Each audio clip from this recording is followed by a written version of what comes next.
हाथी और चूहा की कहानी। एक राज्य में एक राजा का शासन था।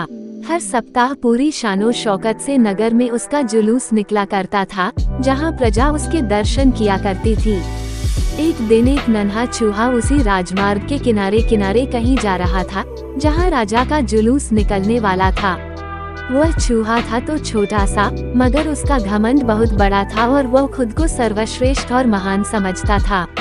कुछ देर बाद राजमार्ग से राजा का भव्य जुलूस निकला, जिसे देखने लोगों की भीड़ लगने लगी। राजा अपने पूरे दल बल के साथ था। उसके सैनिक उसे घेरे हुए थे।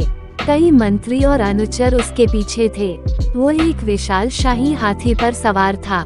हाथी शाही था, इसलिए उसे भव्यता से सजाया गया था और उसकी शान भी देखते बनते थी। जुलूस में हाथी के साथ एक शाही बिल्ली और एक कुत्ता भी थे। राजा का जुलूस देखने को उमड़ी भीड़ राजा के साथ साथ उसके शाही हाथी की भी प्रशंसा कर रही थी। ये सुनकर घमंडी चूहे को बहुत बुरा लगा। वो हाथी को गौर से देखने लगा, फिर सोचने लगा, इसमें ऐसी क्या खास बात है जो मुझ में नहीं। मैं भी उस जैसा ही हूँ।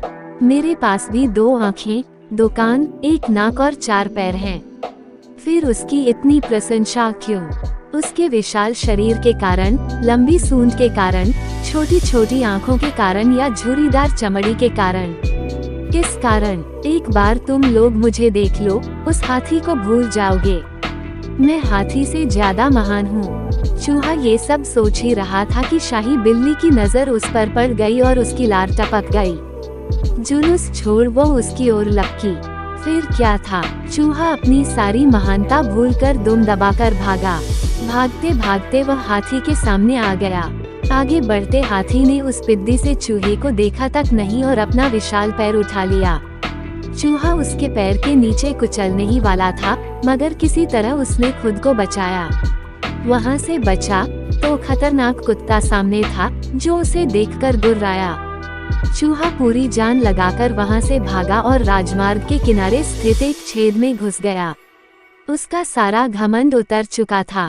उसे समझ आ चुका था कि वो इतना भी श्रेष्ठ और महान नहीं।